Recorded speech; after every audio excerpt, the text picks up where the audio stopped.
Thank you, Mr. Chairman.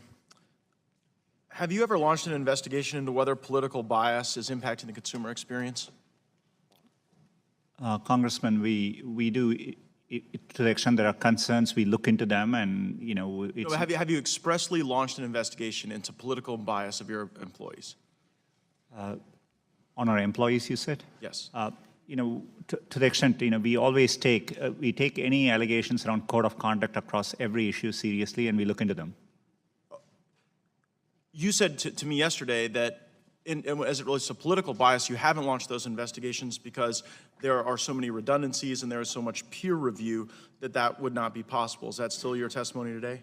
Congressman, yes, it's the way our processes work. If you need to make a change in our algorithms, there are several steps in the process, including launch committees and user testing and our rater guideline evaluation. But at your company, your employees can get together and chat in groups, right? Google groups? Yes, they can. And one of those groups is the Civil Rights Group, right? We have many employee resource groups on which they can participate in conversations, yes. Have you ever looked into the conversation into the Resist group? Congressman, no. Is that a surprise to you that there's a Resist group? I'm not aware whether such a group exists or not. If there was a Resist group, would that be the type of thing that you would want to look into? We have clear policies around how our products are built. And no, but if there's a Resist, you know that the Resist movement is a movement built to resist the agenda of President Trump. If there's a Resist group within your company where groups of employees, not one, are getting together within that group to engage in discourse on company time with company infrastructure, does that strike you as the type of thing you would want to investigate? Congressman, I'm not aware of any such group. None like that has been brought to my attention, and happy to follow up, and understand the concern better. Yeah, Mr. Chairman, I seek unanimous consent to enter into the record a document from what purports to be Google employee Miles Borens, which is opposed to the Google group Resist. Without objection, so ordered. I'm also reading now from the discussion that occurred over Breitbart and Google Ads, and I'm quoting from one of your employees who purportedly posted, "Anyone want to hold their nose and look through Breitbart.com for hate speech? Why would someone need to hold their nose to do that work?" Congressman, today we have 90,000 employees, and they communicate in forums. As a company, we have allowed freedom of expression, and we don't stand or condone comments expressed in these things. We are very clear about our policies as to how we build our products, and we serve our publishers that way.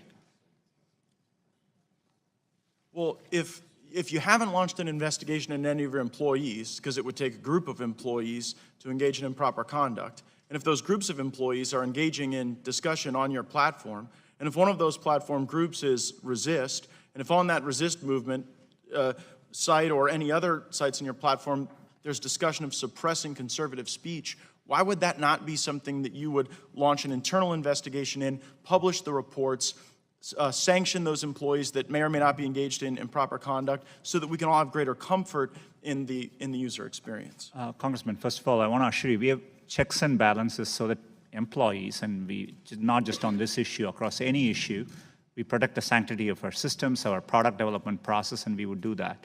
How can I have confidence that you're protecting the sanctity of your system when you don't even know that your employees are getting together on your own company's infrastructure to talk about political activity? In general, we always assume our systems are designed. We assume there could be bad intent. So we've designed from first principles because, for security reasons, both externally and internally, at any given moment, we assume that somebody may be acting in bad faith. And that's how we have designed our systems with all the protections in place. We need to do that for our security of our systems, and it's a first principles approach. So if your assumption is that people can act in bad faith, why then have you not launched an investigation into the communications that seem to indicate a desire to suppress conservative political movements and conservative voices? Well, if there are allegations around discussions which are specific with the intent of manipulating our products, we would conduct an investigation. Okay, well, that's good to hear. The Wall Street Journal reported that your workers were discussing tweaking search terms to frame the discussion over the travel ban. Did you perform an investigation into that allegation? We looked into it. There was no attempt at anything to influence our products. there are at times during important news events, important, for example, during events like hurricanes, et cetera, we have a set of tools, crisis response tools. During the travel ban, even the Department of Homeland Security was looking to put out information because there was some confusion around the event. So there was some discussion around things like that too. And so, Well, I would strongly suggest that one of the crisis response tools that you use is in an investigation into the discourse of your employees on resisting the Trump presidency, resisting the Trump agenda, and then smothering some of the conservative outlets that seek to amplify that content. I yield back, Mr. Chair.